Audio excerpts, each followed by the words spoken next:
Então, boa tarde a todos. Estamos aí na reta final da nossa disciplina, né, aula 9. Então, semana passada a gente viu as redes de nivelamento altimétrico e gravimétrico.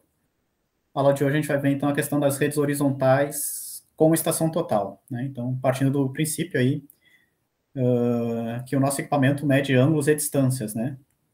Então, a gente não vai ver nem aquelas redes clássicas de triangulação ou trilateração, onde só se media ângulo ou distância, nem redes horizontais com o GNSS, né? O GNSS fica para a semana que vem, né? Então, aqui a gente vai ver basicamente mesmo a questão da rede horizontal com estação total, né? Que é o método aí atualmente, né, mais utilizado.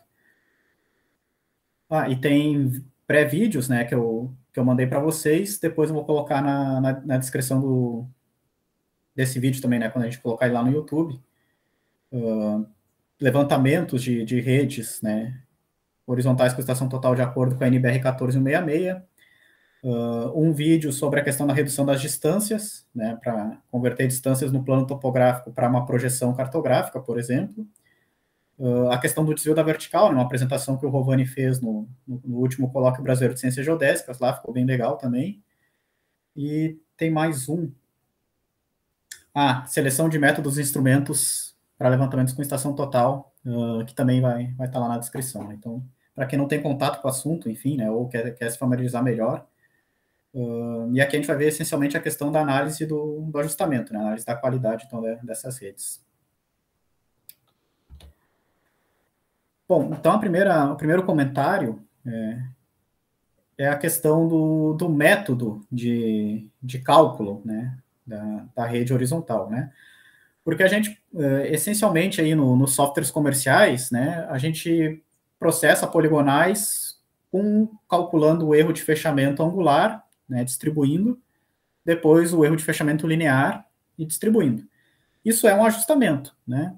Não é um ajustamento pelo método dos mínimos quadrados, mas é um ajustamento também, né? Uma compensação de erros.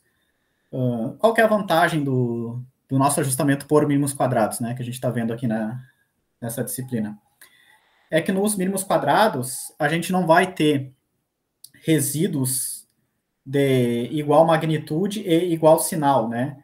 Então, por exemplo, na compensação angular, a gente calcula o erro de fechamento angular, se deu positivo, a gente vai corrigir para menos, né? Se deu negativo, a gente vai corrigir para mais.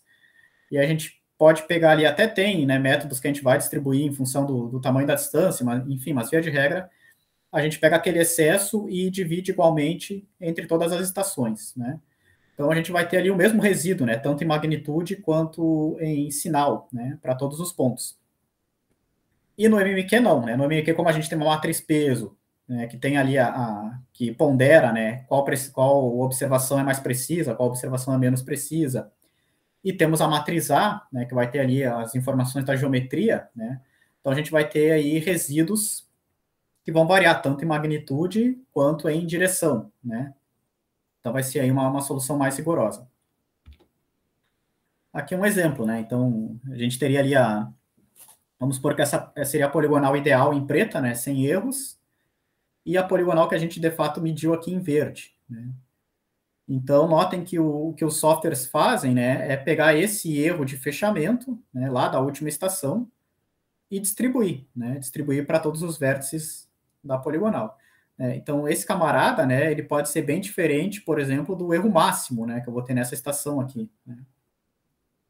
Enfim, a gente vai pegar esse excesso nessa direção e distribuir igualmente, ou enfim, em função de uma proporção aqui entre as estações, né? Sendo que na prática não é assim, né, que o erro de fato foi cometido, né? Não é um erro constante, né? Não é um erro sempre na mesma direção, enfim. Então, os mínimos quadrados têm essa vantagem, né? Cada ponto aqui vai ter um resíduo diferente para o seu ângulo, para a sua distância, em função ali da matriz A e da matriz peso. E outra questão é a questão da rede, né? Então, aqui, por exemplo, né, que a gente tem uma rede horizontal, né, com várias visadas, né, entre os vértices.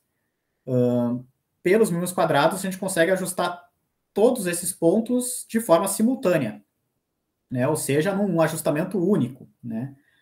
Se a gente fosse fazer dessa forma convencional, por poligonação, a gente teria que primeiro ajustar uma poligonal, né? Uma poligonal de partida, né? Por exemplo, essa daqui. Aí depois, né, a gente fixaria, por exemplo, esses vértices aqui, né? Faria uma nova poligonal enquadrada para cá, né? Depois uma outra poligonal enquadrada para cá, né? Aí depois, a partir dessa nova poligonal enquadrada, uma terceira poligonal enquadrada aqui dentro, e assim por diante, né? Então, isso vai aumentando a propagação de erros, né? Essa terceira poligonal aqui, né, vai ter a propagação de erros da primeira e da segunda, né? E assim por diante, né? Então, não é uma solução ideal, né? Pensando aí na questão de distribuição, propagação de erros, né? O ideal é fazer todo o ajustamento de forma única, simultânea, né? Onde a gente vai ter uma melhor distribuição dos erros entre as estações. E por fim, né, uma rede, né, então, uma rede ela pode ter múltiplas visadas, né, múltiplas conexões por vértice, né? Por que, que a gente não consegue ajustar esse tipo de levantamento no software comercial? Porque ele vai se perder, né? Então, uma poligonal tem apenas uma ré e uma avante, né? Então, por exemplo, chega aqui no ponto 7, ele se perde, né? Ele pode, tem uma ré no 8, mas eu não sei se a minha avante é no 6, ou é no 13, ou é no 3, por exemplo, né? Que o arquivo original ali. Então ele fica perdido, ele não sabe para onde ele vai seguir a poligonal.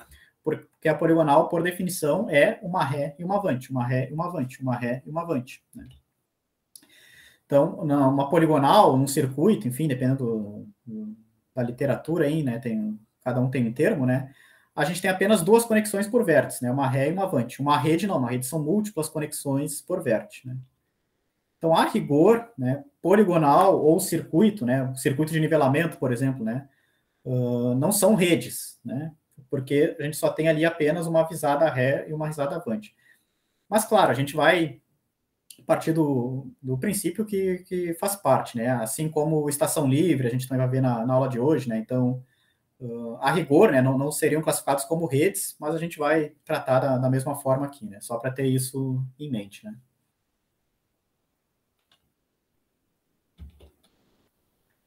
Bom, aí sobre as redes horizontais convencionais, né, um termo que, por exemplo, o INCRA adota, né, triangulateração, né, onde a gente mediria ângulos e distâncias, né,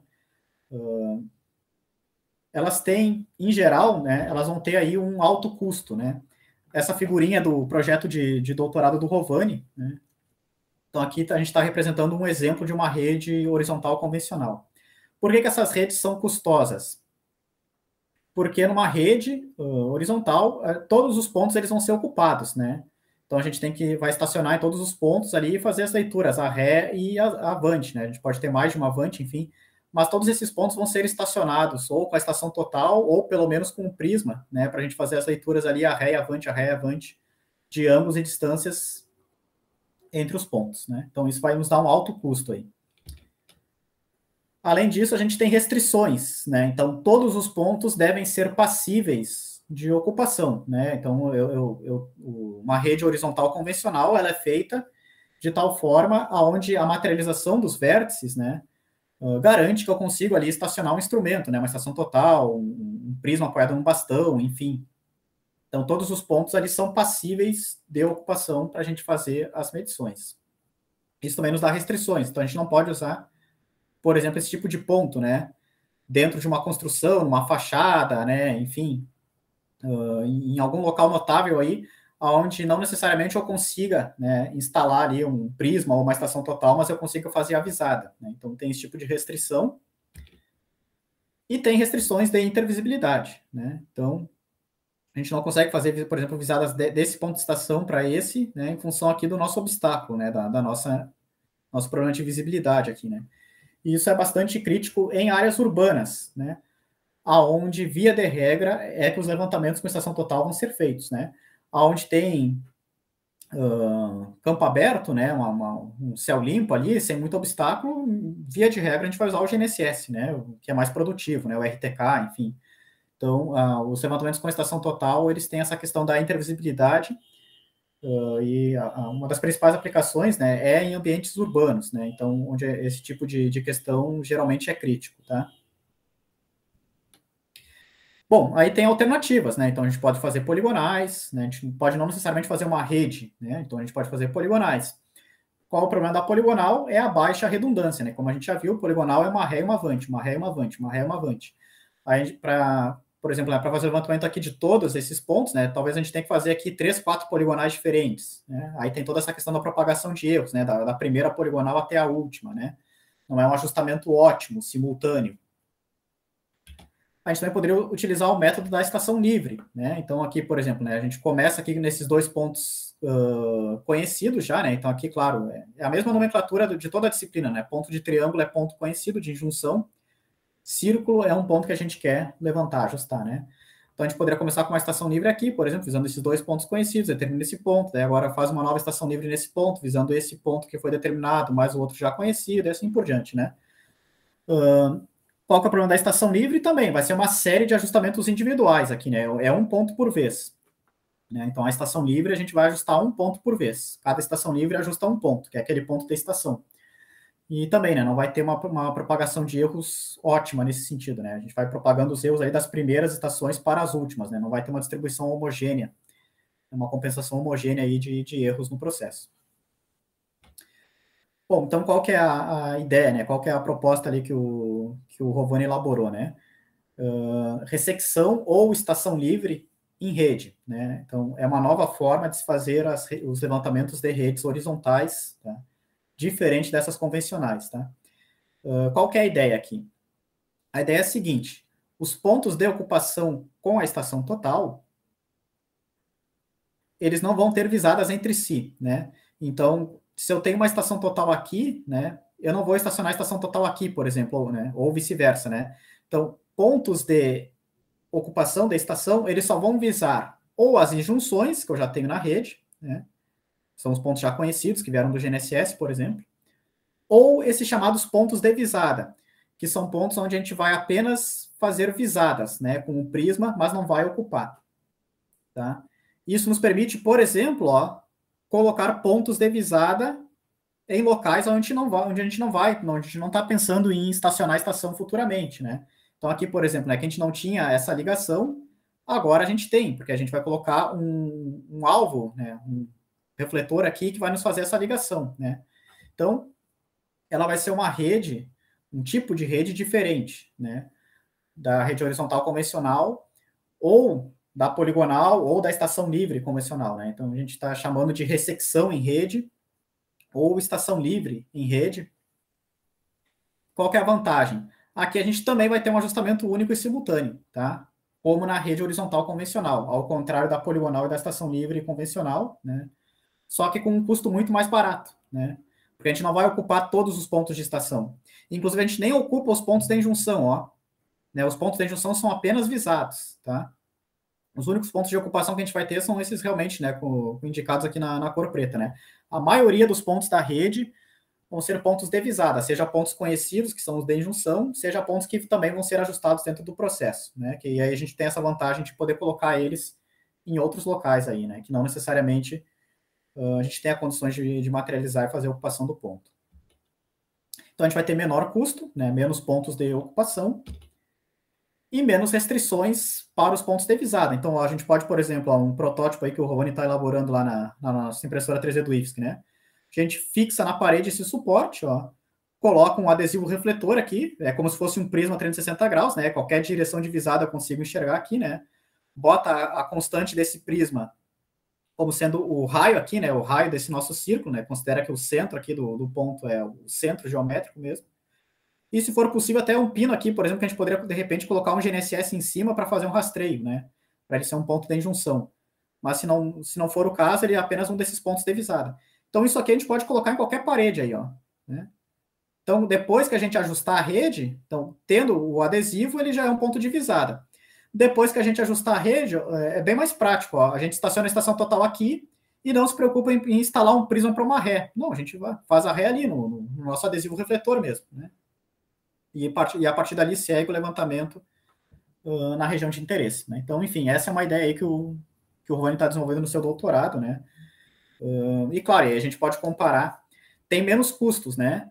Mas será que a qualidade fica próxima, né? Então, claro, a gente está propondo um tipo de rede aí muito mais barato, né, em termos de execução, mas daí a gente também pode comparar com as redes convencionais, né, em termos aí de qualidade das elipses de erro, medidas de confiabilidade, né, e etc. Né? Então, a ideia é fazer um estudo comparativo aí, né, dessa proposta com as técnicas convencionais.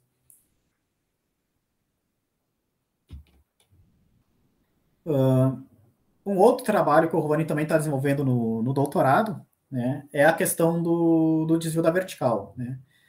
Então, vou deixar o link na descrição ali, né, de uma apresentação do Rovani lá sobre o desvio da vertical, o efeito que ele exerce em levantamentos com estação total, para quem tiver interesse, né, aquilo resultou num artigo no Boletim de Ciências Geodésicas, só que aqui eu já vou mostrar para vocês resultados, né, que a gente está tendo aí de um outro artigo que a gente está fazendo, que a ideia é a seguinte, né, bom, beleza, existe o desvio da vertical. Qual que é o problema de, ao invés de eu estimar o desvio da vertical em campo, que geralmente é um método custoso, tá? Um gravímetro com teodolito astronômico, com câmera zenital, uma tecnologia, né, que inclusive nem sei se tem no Brasil, né, enfim, ou o Procrustes, né, que requer medições com GNSS, e tem métodos também que integram com nivelamento geométrico, enfim, mas via de regra, eles são métodos custosos, né? Então, se eu utilizar o desvio da vertical que veio de um modelo global do geopotencial, como o EGM 2008, por exemplo, né? Qual que é o erro que isso vai resultar no meu levantamento, né? Então, é esse tipo de questão que a gente está investigando nesse artigo. Então, claro, né, o desvio da vertical ele vai afetar tanto os ângulos, né, os ângulos horizontais lidos em campos ali, né, pela diferença da normal com a vertical, quanto as distâncias, né, porque ele também pode afetar o ângulo zenital ali, né. Então, a estação total nivelada pela vertical, né, vai ter a sua direção de referência, né, então quando a gente mede uma distância inclinada, converte ela para a distância horizontal, né, a distância horizontal, então, ali a 90 graus, né, da direção vertical, né, do zênite, a gente teria uma distância horizontal. Agora, se a gente for considerar a normal, que é onde a gente vai considerar nossa distância horizontal reduzida ali para fazer os cálculos no elipsoide, né, aí vai ser uma outra direção horizontal, né, em função justamente do desvio da vertical. Né, então, dependendo da direção da visada, né, eu posso ter o efeito só no ângulo zenital, só no ângulo horizontal, ou uma combinação dos dois, né, enfim. Mas a resultante, tá, o efeito resultante é o mesmo, tá, não importa a direção da visada, o efeito resultante ali, 2D, vamos assim dizer, né, a resultante horizontal desse efeito é a mesma. Bom, então, primeira coisa, né, o que a gente fez ali, né? Então, a primeira coisa foi, usando o EGM 2008, calcular estatísticas para o desvio da vertical, no mundo inteiro, tá? Aqui o Rovani calculou para todas as áreas emersas, né? Ele desconsiderou oceanos, enfim, porque a gente não vai fazer levantamento com estação total nessas áreas, né? Então, aí, para as áreas ditas emersas, né?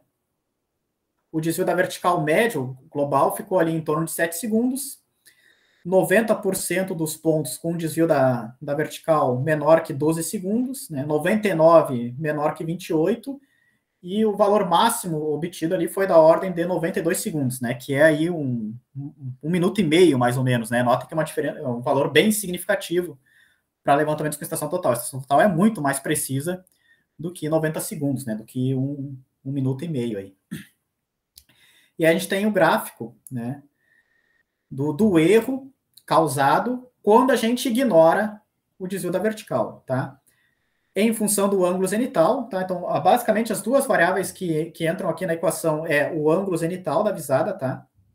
Quanto mais próxima essa visada for de 90 graus, menor é o efeito, e quanto mais distante ela estiver do horizonte, né? Então, mais distante de 90 graus, maior vai ser o efeito do desvio da vertical.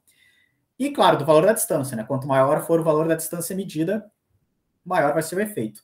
Aí aqui a gente teve uma sacada bem legal, né? Que é, ao invés de trabalhar com valores de distância, trabalhar em ppm, em partes por milhão, porque esse efeito é sempre proporcional à distância, tá? Então, ao invés ali para uma distância de 100 metros, 200, enfim, a gente já está expressando os resultados tudo em ppm. Aí, o que nós temos aqui, né? Em azul é o gráfico para o desvio da vertical médio, em verde, né, para aquele desvio da vertical onde 90% dos pontos é menor que aquele valor, né? Em amarelo, um valor de desvio da vertical que engloba aí 99% dos pontos, e em vermelho é o caso mais crítico, né, aquele máximo. E aí, claro, obviamente, né, dependendo do ângulo zenital de visada, né? Quanto mais distante ele estiver de 90 graus. E dependendo ali, né, do valor desse erro, né, do valor do desvio da vertical, desculpa, né, maior fica o efeito, né? Então ali a gente chegou ali tem valores máximos aqui para 70 graus da ordem de 150 ppm, né? Então 150 milímetros por quilômetro, né? 15 centímetros por quilômetro. Obviamente é um efeito muito significativo, né, nesses casos extremos. Agora, claro, para visadas próximas de 90 graus, todos eles aí, né, ficam bastante reduzidos. Beleza. Oi, Vander. Por favor, Rovani. Deixa eu só contribuir. Também é importante chamar a atenção que mesmo se a gente considerar só um metro, né, que é de 7 segundos, nós já estamos aí com 10 ppm, um pouquinho mais que 10 ppm, né? E que isso já é muito, mas muito maior, pelo menos 6 vezes pior do que a precisão de qualquer estação total, né? Então, assim, é um erro que está contribuindo e que muitas vezes as pessoas vão comprando equipamentos muito mais precisos, né? Se preocupam com comprar um equipamento preciso e acabam desprezando, né, o desvio da vertical para a implantação de uma rede. E o que é pior, né? Esse erro aqui é sempre sistemático, diferente de uma estação total com menos precisão, que vai ser um erro aleatório, né? Isso aí, perfeito. Sempre que quiser interromper, Rovani, pode se sentir à vontade. Então ainda tem essa questão, né? Esse efeito é sistemático, né, pessoal? Ele não compensa, né? Então não adianta eu encher de direta inversa lá, por exemplo, que ele não vai se compensar, né? Ele é sistemático, né? Então, mesmo que a magnitude fosse menor do que esse valor, né, tem que pensar que ele é sistemático. Então a gente faz o transporte de coordenadas por poligonação, por exemplo, né, vários pontos, esse efeito vai se acumulando ali, né, ao longo da poligonal. Então, a primeira conclusão que a gente teve, que a gente, na verdade, já tinha no artigo do boletim, é que esse efeito é significativo, né? Então, ignorar o desvio da vertical causa um efeito significativo. Aqui a gente está mostrando casos extremos, mas não precisa, né? Realmente a gente não precisa trabalhar com esses casos extremos, né? 10 ppm já é significativo, né? Considerando que a precisão padrão das estações é 2 milímetros mais 2 ppm, né? Aqui é para o mundo inteiro, tá? O artigo que a gente fez para o boletim era só para o Brasil. E aí alguém pode argumentar, não, mas esses casos extremos aí é lá no Himalaia, lá sei lá onde. Mas mesmo no Brasil, né, se eu não me engano, o efeito máximo foi 40, 45 ppm, algo nessa ordem, né? Muito significativo, tá? E aqui no sul de Santa Catarina, ali numa região de serra do sul de Santa Catarina. Então não é o Himalaia, né? E mesmo assim ali o efeito já é dessa ordem de 40 ppm, né? Bastante significativo também. Então, via de regra, o desvio da vertical ele é um efeito significativo para levantamentos com estação total, embora ele seja negligenciado na prática, né? Então, como a gente comentou, né? O software interno da estação total, o software de processamento de dados, né? Nenhum deles tem correções para o desvio da vertical. E em campo ninguém vai fazer um método lá com câmera zenital, com teodolito astronômico, enfim, para observar o desvio da vertical. Então, na prática, ele é absorvido, né? Ele está dentro ali de qualquer levantamento georreferenciado com estação total.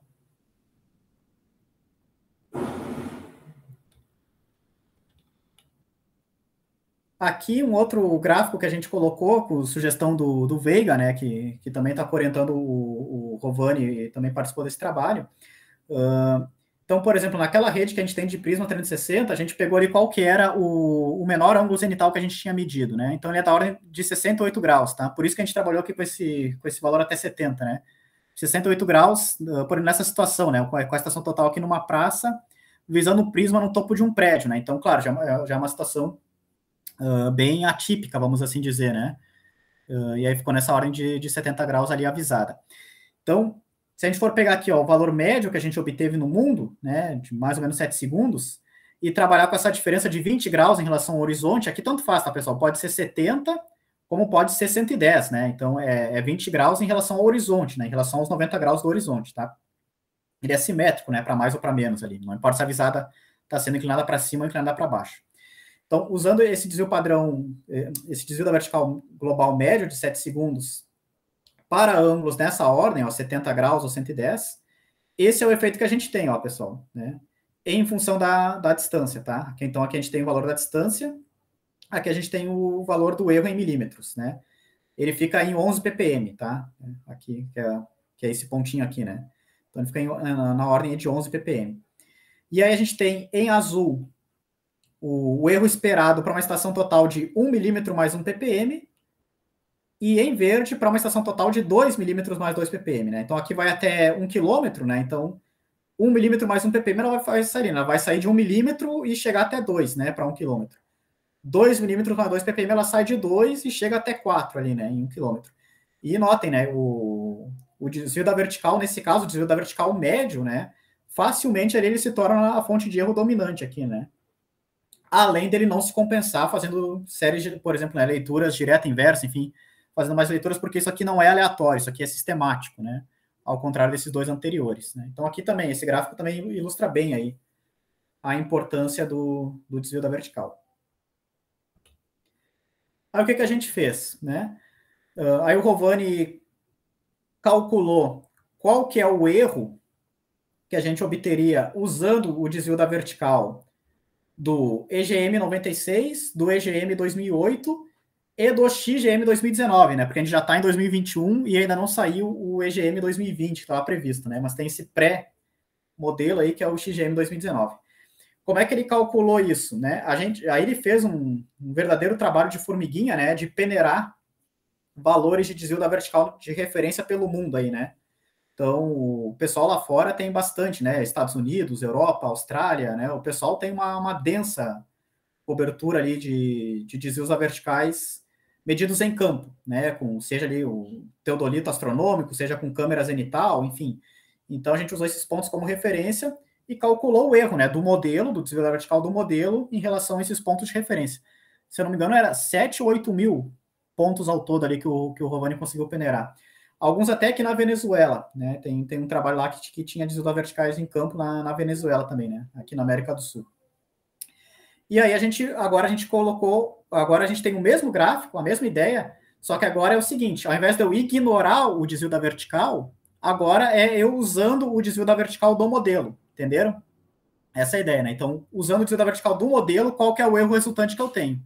E aí, esse erro cai significativamente, né? Se a gente for olhar aqui, a escala ia até 170 ppm, né? Agora aqui vai no máximo a 24 ppm, né? E aí a gente tem a mesma ideia, né? Então, ó, o valor médio ficou em 1 segundo, tá? 1,3 segundos de erro, usando o desvio da vertical do modelo em relação ao desvio da vertical de referência, né, em campo. 90% deles menores que 3,2 segundos, 99% menor que 8 segundos, e a diferença máxima obtida foi ali da ordem de 14 segundos, tá? E aí, novamente, né, a gente tem o gráfico do ângulo zenital, e o erro cometido, né, o erro esperado em ppm, em partes por milhão aí para esse conjunto de valores, né? Então aqui, ó, para visadas usuais ali, né, ó, de 90 graus até 80 graus, enfim, esse erro do modelo já começa a ficar bem menor, né, bem mais reduzido ali, ó. Então, inferior a 3 ppm para boa parte dos casos, né? Então já começa a ficar mais compatível, né, de ser utilizado aí na prática, né? Então, essa foi uma conclusão interessante que a gente teve, né? Então, dá para usar o desvio da vertical do modelo, tá? De modelos globais, né? Do geopotencial, ao invés de ter que usar um método rigoroso de determinação do desvio da vertical em campo. A diferença para levantamentos com estação total, né? Claro, não, a gente não está falando aqui em modelagem do geóide e tudo mais, né? Para levantamentos com estação total, já referenciados com estação total, essa diferença fica, em geral, pequena, né? Então, aí fica da ordem de poucos ppm, tá? E o modelo global é simplesmente acessar o site, tá, pessoal? Né? Não tem trabalho de campo nenhum, né? É informar a latitude, a longitude e a altitude do local, uma altitude aproximada, né? Aqui o Rovani usou do SRTM, por exemplo. Não tem muita diferença da altitude também, né? No artigo do boletim a gente mostra isso. E beleza, tu tem o valor do desvio da vertical ali para corrigir as tuas medições, né? Então, fazendo isso, a margem de erro já cai bastante, né? Dessa negligência do desvio da vertical aí. Basicamente, são dois fatores a se considerar, né? Ângulo zenital e distância inclinada, né? Então, ângulos zenitais próximos de 90 fica bastante reduzido. Ângulos zenitais que vão estar ali um pouco longe de 90, aí a gente também tem que considerar a distância inclinada, porque, por exemplo, ó, 5 ppm, né? 5 ppm é 1 milímetro a cada 200 metros, né? É 5 milímetros por quilômetro, 1 milímetro a cada 200 metros. Se eu vou trabalhar com visadas nessa ordem, 200 metros, 100 metros, talvez menos do que isso, que é bastante usual também de acontecer na prática, né? Então, 5 ppm para nós aqui não é significativo, né? A gente poderia até negligenciar. Aqui, claro, pensando em radiações, né? Não é transporte de coordenadas com poligonação. Né? Isso, nesse caso, tudo bem. Aí 5 ppm cumulativo, nesse caso, poderia ser significativo dependendo da aplicação. Mas, via de regra, né, para a grande parte das aplicações, né, a conclusão que a gente chegou é que usar o desvio da vertical de modelos globais, né, é suficiente, tá, para levantamentos com estação total. E, inclusive, não houve uma melhora significativa do EGM 2008 para o XGM 2019, como a gente esperava, né. Do 96 para o 2008 houve uma melhora significativa nas estatísticas, mas do 2008 para o 2019 foi um empate técnico, né? Estatisticamente falando, ele foi um empate técnico, não houve melhoria. Porque também faz sentido, né? 1 segundo, tá? Considerando as dimensões da Terra, é 30 metros, né? Então, de um modelo para o outro, a gente pode melhorar ali o geóide ou quase geóide ali ao nível do centímetro, do decímetro, que beleza, né? Para aplicações lá da geodésia física já é um ganho significativo. Agora, melhorar 1 segundo, né? Então, melhorar 1 segundo seria, né, algo nessa ordem, né? Pensando nas dimensões da Terra, algo em torno de 30 metros, né? Enfim. Então, não tem, né? Então, não vai melhorar muito, né? Daqui para frente, em termos de desvio da vertical, esses modelos não devem melhorar muito, né? Já atingiram ali um nível de qualidade praticamente ali constante, né? O que vai melhorar mesmo vai ser ali o geóide ou quase geóide ao nível do centímetro ou do decímetro, tá?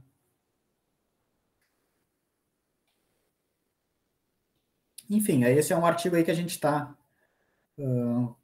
praticamente finalizado, né? Falta apenas ali fazer a submissão. Aí, pensando na aula passada, né, que o Marco comentou lá a questão do quase geóide, né? Daria para estudar, por exemplo, também, aqui a gente fez o efeito na planimetria. Daria para estudar qual que é o efeito na altimetria, né? Então, se eu usar o desvio da vertical do modelo, qual que é o efeito que isso vai causar no meu nivelamento trigonométrico com a estação total, né? Então, daria também para fazer esse tipo de estudo, de repente, né? O efeito na altimetria também.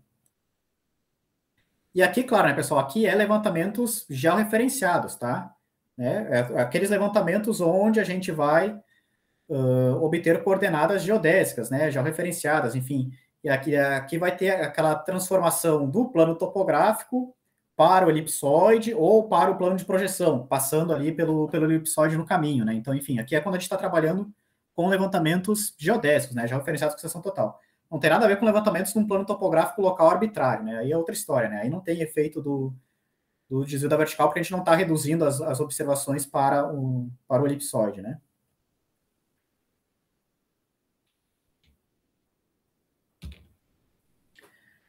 Bom, sobre a questão do datum e da matriz A, então, de redes horizontais aí em geral, né, com estação total.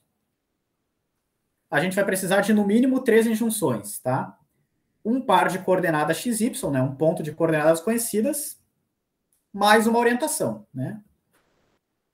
Por quê? Porque a coordenada X, ó, ela vai me dar essa translação este-oeste da rede, né? A coordenada Y vai me dar essa translação norte-sul da rede. E o azimuth de referência vai me dar a orientação dela, né? Então, com essas 3 eu consigo resolver. Lembrando que as escalas vêm das distâncias, né? Com estação total, a gente mede distância, então o problema da escala da rede é resolvido com as distâncias, né? O que não ocorre, por exemplo, lá na triangulação, onde a gente teria que ter pelo menos uma base, né? Uma distância conhecida, né? Então, aqui, como a escala já vem das distâncias, a gente tem 3 deficiências de datum. Translação em X, translação em Y, resolvidas por um ponto de controle, e a orientação, resolvida pelo primeiro azimuth de partida.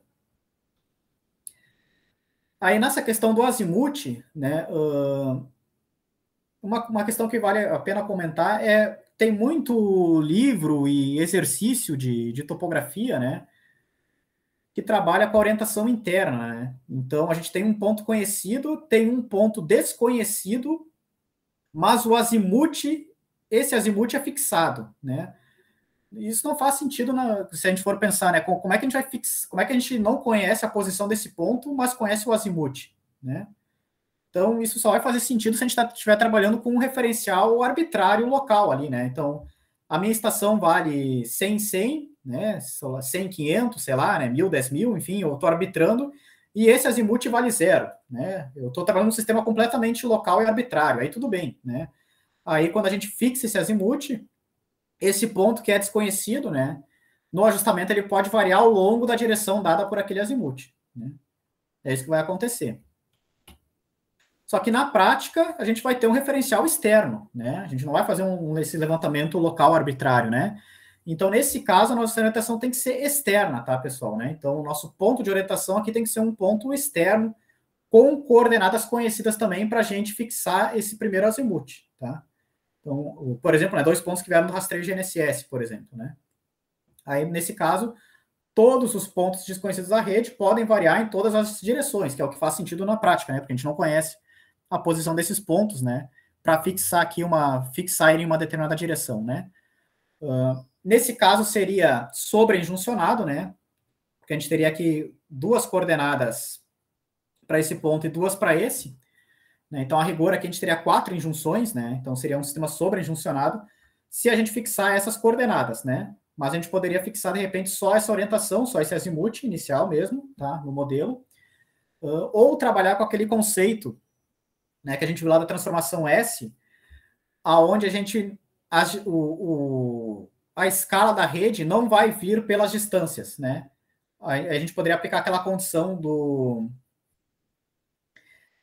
que antes e após o ajustamento, a distância dos pontos ao centroide é a mesma, né? Seria uma outra maneira de contornar isso, né? Então, não fornecer a escala pelas distâncias medidas, né?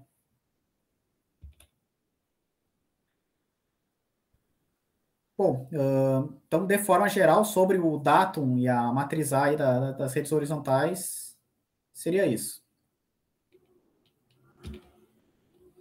Agora, uma questão interessante das redes horizontais, tá? Ao contrário das redes de nivelamento, como a gente viu lá passada, e das redes GNSS que a gente vai ver na próxima semana, a matriz A de uma rede horizontal, né, uma rede horizontal ela vai ter essencialmente ângulos e distâncias, né? Então, aqui equação de distância entre 2 pontos e equação de ângulo entre 2 pontos, né? Então, a matriz A vai ser formada por derivadas, né, dessas equações de ângulo e distância. Ângulo e distância envolvem coordenadas, né? Coordenadas x e y dos pontos, né? O ponto estação, o ponto visado, enfim. As derivadas dessas equações também vão envolver coordenadas, né? Então, em outras palavras, numa rede horizontal, a geometria importa, tá?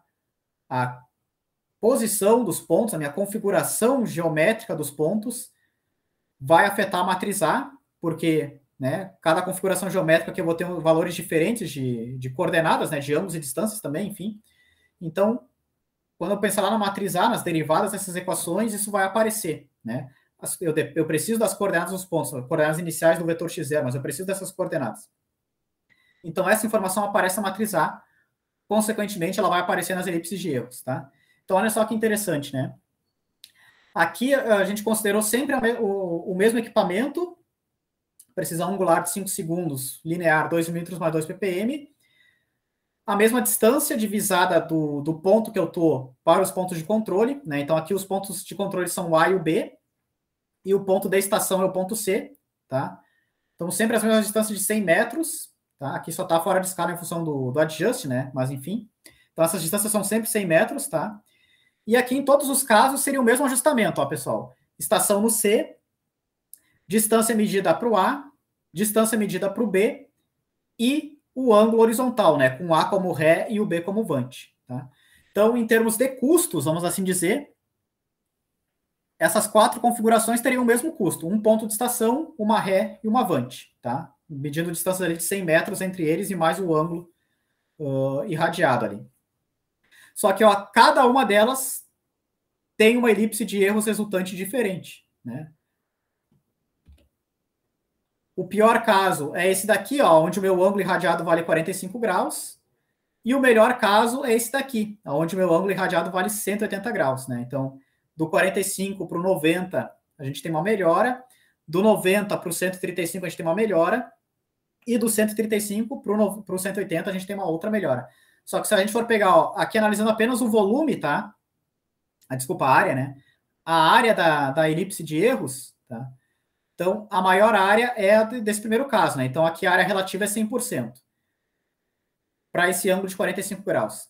Quando o ângulo é de 90 graus, ó, pessoal, a área dessa elipse já reduz, ó, já fica ali na ordem de 55% em relação à original, já fica quase metade. Para um ângulo de 135 graus, reduz ainda mais, já fica abaixo de 50%, já fica ali 45%. E para essa visada de 180 graus, a área já reduz ali para a ordem de 40%, né? Então, olha que interessante, né? De novo, é o mesmo equipamento, é o mesmo número de medições e é o mesmo valor de distância. A única coisa que está mudando aqui é o ângulo irradiado, tá? A partir do meu ponto de estação.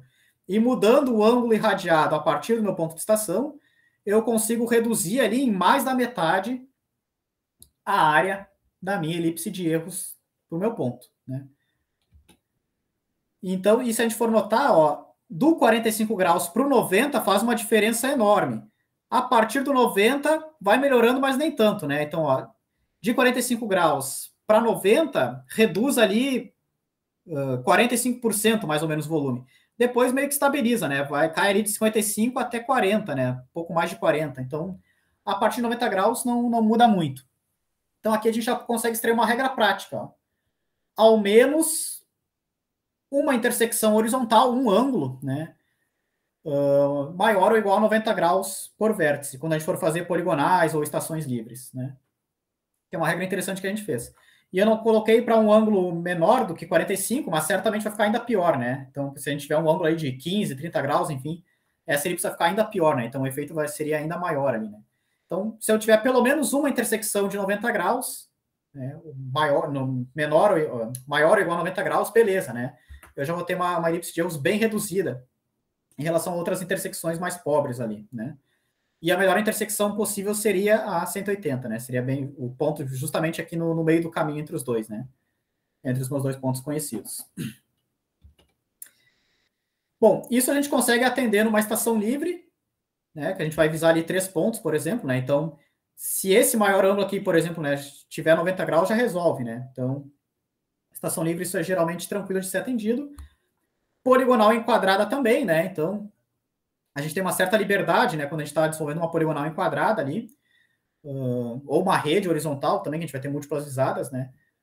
Agora, olhem que interessante, poligonal fechada já é mais complicado, né? Se eu tiver poucas estações, né? Então, aqui, por exemplo, 3 pontos de estação apenas numa poligonal fechada, aqui a média é 60 graus, né? Então, aqui ferrou.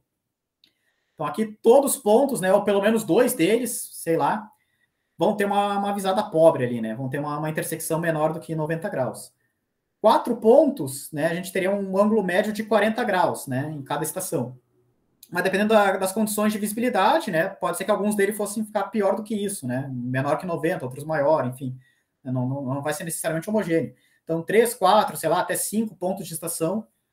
Pode ser que tenha um vértice, pelo menos um vértice problemático ali, numa poligonal fechada, tá? A partir mais do que isso, beleza, né? Daí a gente já consegue obedecer essa regra com mais facilidade, né? Assim como nas estações livres e nas poligonais enquadradas ou nas redes horizontais.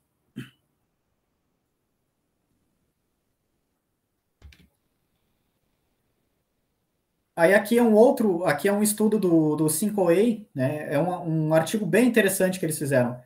Aqui eles fizeram o seguinte, ó. A gente tem esses 3 pontos de conhecidos, né? Eles são fixos aqui em todos os cenários, tá? E aqui nessa escala de cores da esquerda, nós temos a razão entre o semi-eixo maior e o semi-eixo menor da minha elipse de erros no ponto, tá? Para cada posição aqui, né? Então, se meu ponto estivesse aqui, se meu ponto estivesse aqui, se meu ponto estivesse aqui, enfim, né? Então, quanto que dá a razão semi-eixo maior dividido pelo semi-eixo menor, né? Da elipse de erros. Quanto mais claro, melhor, né? Mais próximo de 1, quanto mais escuro, pior, né? Atingindo ali até o máximo de 5, né? Então, o semi-eixo maior 5 vezes maior que o semi-eixo menor, tá? Isso na esquerda, né?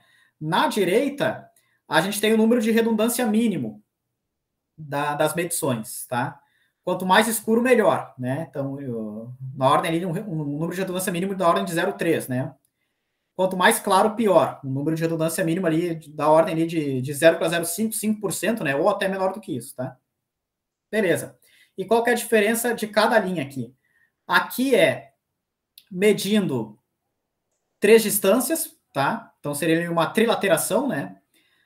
Aqui seria medindo 3 ângulos. Não, desculpa, 3 azimutes, né? Então medindo para esse ponto aqui que é o que eu quero, né? Por exemplo, o azimute, né? Vindo dessa estação, vindo dessa estação, vindo dessa estação.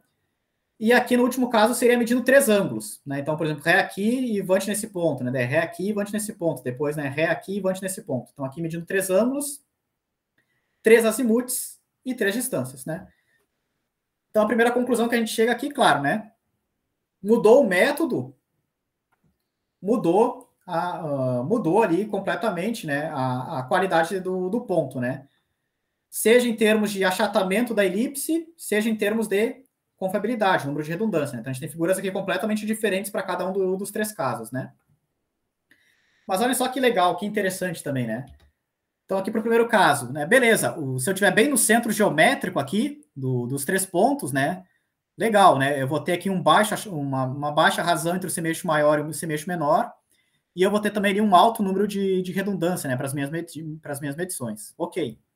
Mas aqui, ó, se o meu ponto estiver aqui, nesse local, ele tem um achatamento satisfatório ainda, pensando nas elipses de erro. Mas o número de redundância dele, ó, já começa a ficar ruim, já começa a cair naquela faixa clara que é ruim. Agora, se eu estacionar aqui, ele tem um bom número de redundância, ó, tá numa faixa de cor escura nesse caso, mas aqui ele também vai para uma faixa de cor escura, então aqui o achatamento da elipse começa a ficar ruim. Né? Então, olha que interessante, né? Então, dependendo de onde eu instalo o meu ponto, né? O meu ponto que eu quero ajustar, né?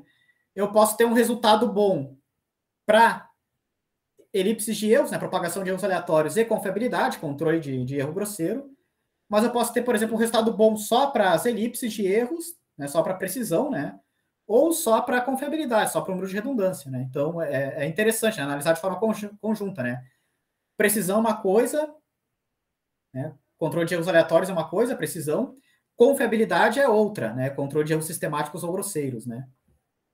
Aqui também, né? No centro fica legal em ambos os casos, mas aqui, por exemplo, né? Se eu estacionar aqui, eu tenho um baixo achatamento da elipse, mas eu vou cair numa cor clara, né? Para os meus números de redundância também. Já se eu estacionar aqui, eu tenho uma cor escura para o número de redundância, mas também tenho uma cor escura para o achatamento, né? Então já começa a ficar muito achatado também, né? Então fica ruim. Aqui é curioso, né? Medindo 3 ângulos, o número de redundância mínimo é sempre o mesmo, né? Não importa mais a geometria, né? Mas, enfim, nesse caso, ó, aqui, né, eu teria um bom número de redundância, mas eu já ia cair numa cor escura aqui, pensando no achatamento, né, das elipses de erros. Então, eu já ia ter em termos de propagação de erros, né, já ia ficar um resultado ruim aqui. Eu teria uma elipse de erros muito achatada para um ponto nessa posição. Então, bem interessante esse estudo do 5A. Só que faltou ele abordar o caso óbvio, né, que é ângulo e distância, né?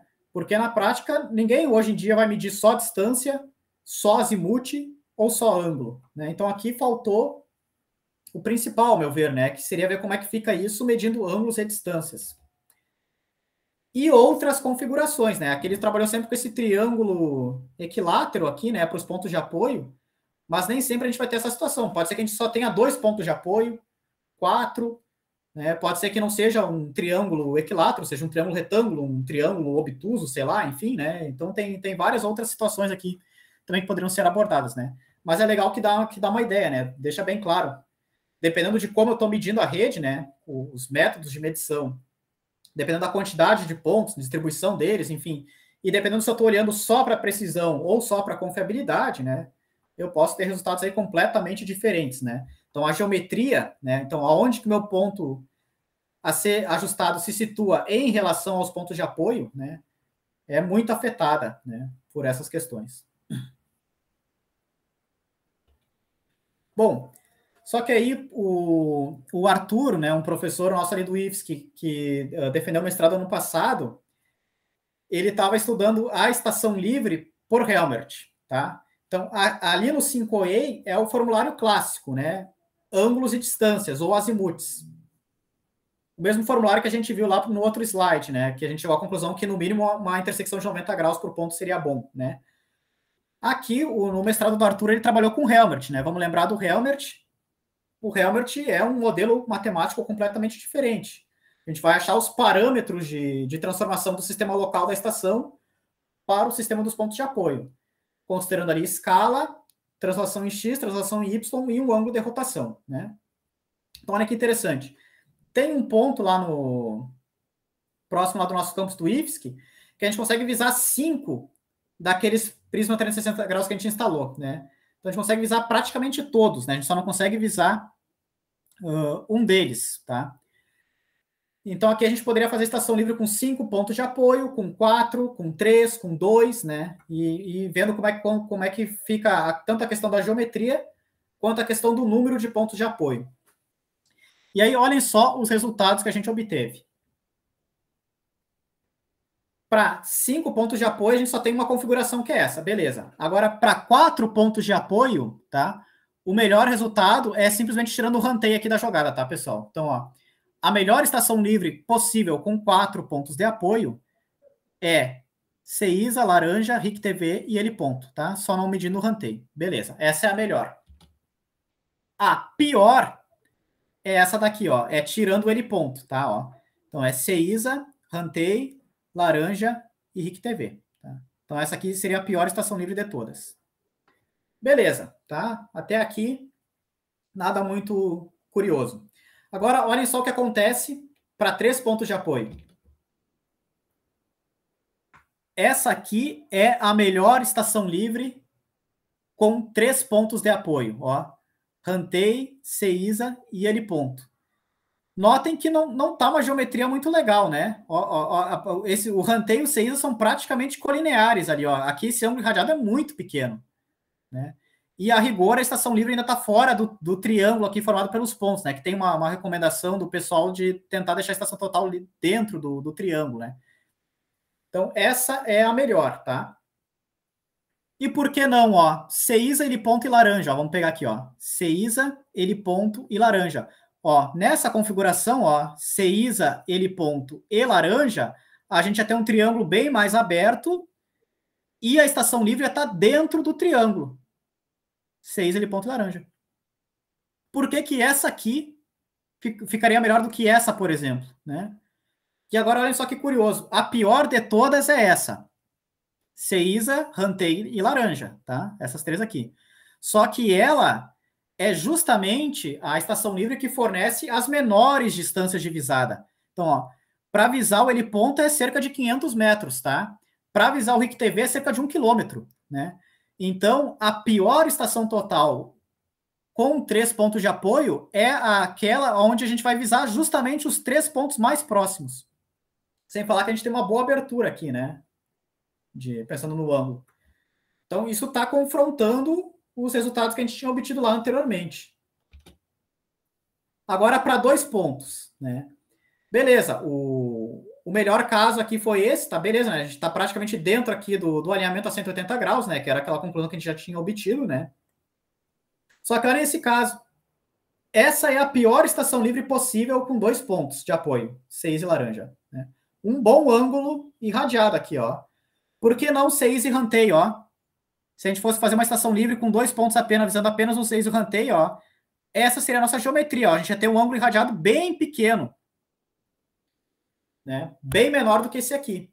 Então, se a gente for olhar lá naquele slide das elipses de Eu, dos volumes lá que a gente mostrou, né, das áreas, né, em tese era para esse caso ser pior do que esse, né? Mas não é o que aconteceu no Helmert. Então, curioso aqui, né? Então, aqui, o que o Arthur descobriu? Olhem só que legal. Quando o nosso modelo matemático não é aquele modelo matemático convencional de ângulos e distâncias, é esse modelo matemático do Helmert, dessa transformação isogonal, a única coisa que importa aqui é o centroide, a distância do meu ponto de estação ao centro da figura. Tá? Então, o Arthur elaborou ali o fator centroide, que vai ser a distância da minha estação ao centroide dos pontos de apoio, dividida pela distância média, né? Então, aqui, claro, cada ponto de apoio vai ter uma distância ao centroide, né? Mas se eu pegar a distância média desses pontos de apoio ao centroide, né? Dividir a distância da estação livre ao centroide por essa, né? Então, dividir essa distância em azul por essa distância em vermelho, né? Eu vou ter meu fator centroide.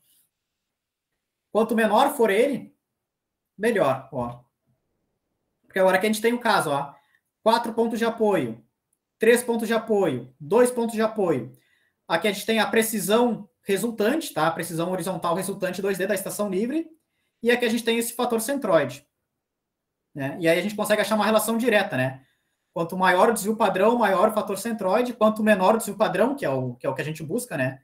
Menor o fator centroide. Né? Então aqui a gente tem uma relação diretamente proporcional, né? Quanto mais próxima a estação livre total tiver do centroide, melhor, tá?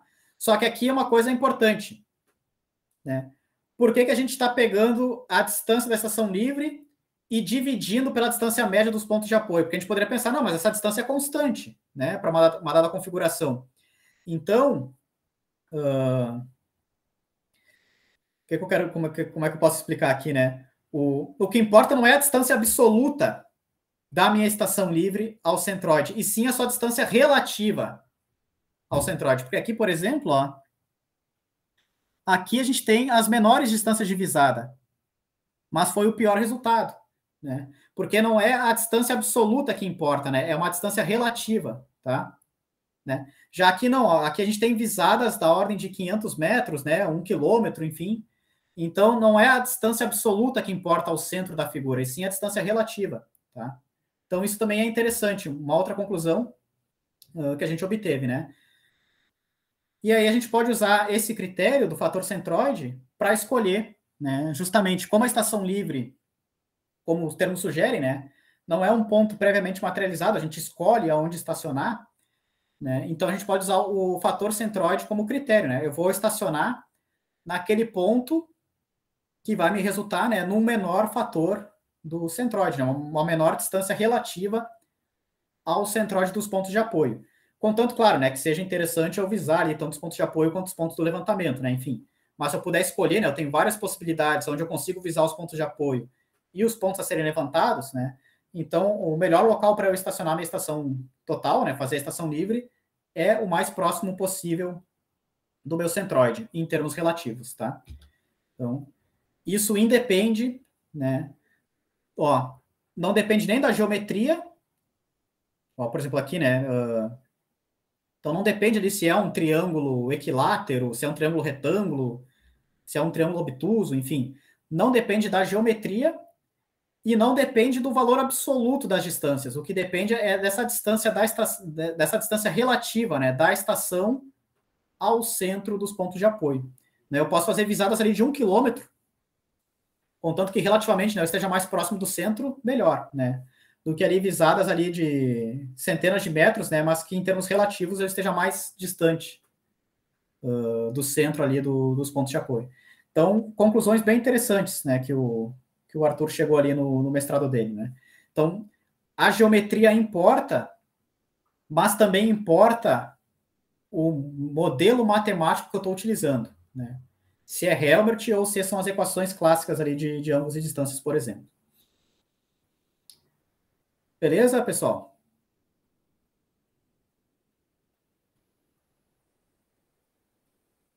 Então aqui a gente já podemos fazer um intervalo.